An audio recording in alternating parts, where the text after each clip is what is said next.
Achieving speedy interlocutory appeals in civil cases in Ghana. Lawyers and litigants dream. It is said that there is no inherent right of appeal in any litigant. Appeals are created by stated.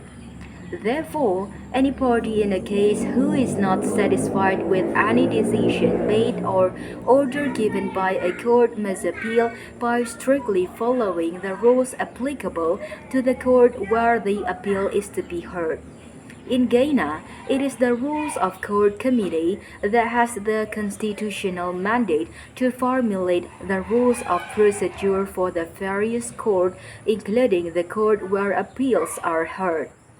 The rules for filing appeals from a district court to a high court are very simple and provide for a quick trial of appeals.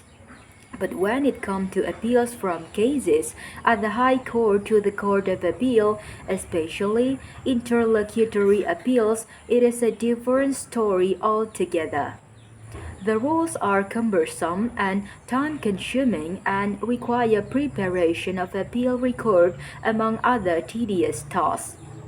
This article discusses the procedure for filing interlocutory appeals from cases heard at the High Court to the Court of Appeal. It also discusses the simple procedure for filing appeals from decision of the District Court to the High Court. The article suggests that a similar simplified mode of appeal must be adopted for interlocutory appeals from the High Court to the Court of Appeal, and further to the Supreme Court to enhance the justice delivery system. Procedure for interlocutory appeals under the Court of Appeal rules. What is an interlocutory appeal? An interlocutory appeal is an appeal that is filed against an order or decision that is made by a judge in the course of handling a case pending. Before the court, the order or decision mustn't be the final judgment of the court. So, if, for instance, a plaintiff issues a writ and serves it on a defendant resident outside Ghana without first obtaining leave of the court, the defendant can apply to set aside the writ for not complying with the High Court rules. The order the court makes after considering the defendant application to set aside the writ will be an interim or interlocutory order because the order so made will not determine to finality the issues that the plaintiff brought to the court against the defendant. A typical example of such interim orders is an order for injunction. In Daniel E. W. Joseph versus Akamfu, Anarchy Stool, and another, the Supreme Court held that an interlocutory injunction is one of the remedies available to litigants as an interim measure. It proposed it to provide protective or provisional remedies to the parties between the commencement of the action and its final trial or determination. What is the time frame for filing an interlocutory appeal? An appeal against an interlocutory order made by a high court to the Court of Appeal must be filed within 21 days. Once this period expires, the appellant cannot file the appeal out of time. The rules do not allow the appellant to apply for extension of time within which to appeal. Any appeal filed beyond the 21 days will be dismissed.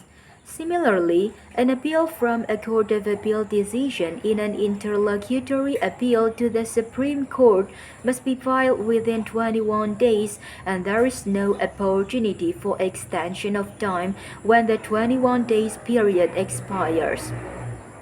Can an appellant in an interlocutory appeal file for stay of proceeding pending appeal? Before CI 132 was passed, an appellant in an interlocutory appeal could apply for stay of proceeding in the case before the trial court pending the determination of the appeal. The author has stated elsewhere that now that Rule 27A has been revoked, legal practitioners must be prepared for the unfortunate situation where proceedings are not stayed pending interlocutory appeals, so cases are heard to conclusion before the trial court. But judgment is given in favor of the appellant by the appellate court, thereby rendering the judgment idle and useless. Such was the situation that confronted the Supreme Court in the footprint solution case. Two parties in interlocutory appeals settle records and provide security for costs. Must the record be transmitted to the appellate court to signify that the appeal is ready? The answer to each of these questions is in the affirmative. So, yes, parties in interlocutory appeals at the Court of Appeal and the Supreme Court must settle a record and provide security for costs. Also, the record must be sent to the appellate court to signify that the appeal is ready to be heard. Now, the period between the settlement of record and the transmission of the record from the trial court to the Court of Appeal or Supreme Court as a second appellate court is every lawyer and litigant's worst nightmare. Both CI 19 and CI 16 do not stipulate any time within which a registrar must prepare the record and forward it to the appellate court. It may take more than a year for the record to be prepared and sent to the Court of Appeal before the appeal will even be considered to have been filed, properly speaking. So, in situations where applications for stay of proceeding are denied, interlocutory appeals are rendered useless as most never see the light of day before the main case at the trial court is completed. For this reason, most lawyers and litigants have to live with unhappy ruling in interlocutory application at the High Court simply because the option of appealing against same isn't worth the time and resources, not to talk about the emotional cost. This state of affairs make our judicial system unattractive compared to those of other comparable African countries.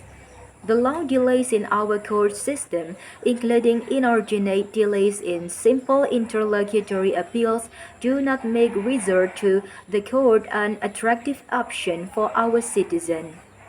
Many of our people resort to consulting fetishes and oracles and crooks in religious garb for resolution to their legal problems. How can we blame our people for taking such course if, when they come to our courts for redress, we only offer them delay and protracted proceeding based on convoluted rules we have made ourselves? In the premises, it is suggested that the rules of procedure for interlocutory appeals at the Court of Appeal and Supreme Court must be changed.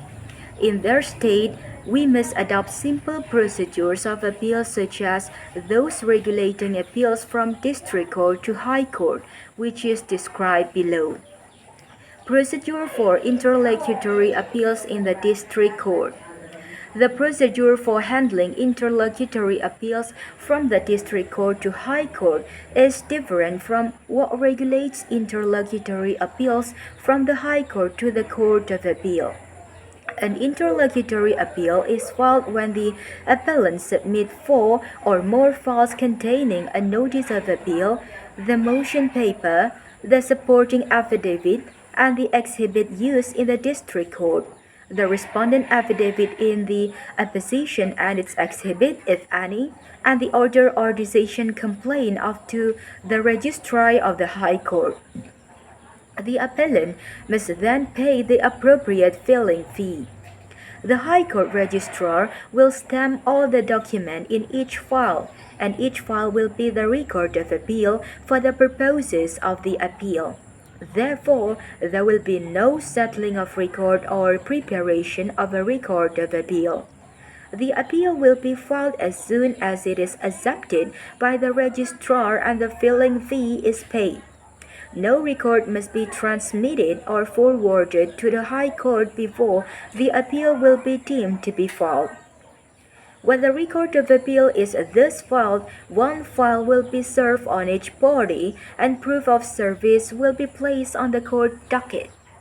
Within 14 days of filing the appeal, the appellant must file 4 copies of the statement of the appellant case, setting out fully the argument and the relevant stated or decided cases the appellant wishes to rely on in support of the appeal. Thank you.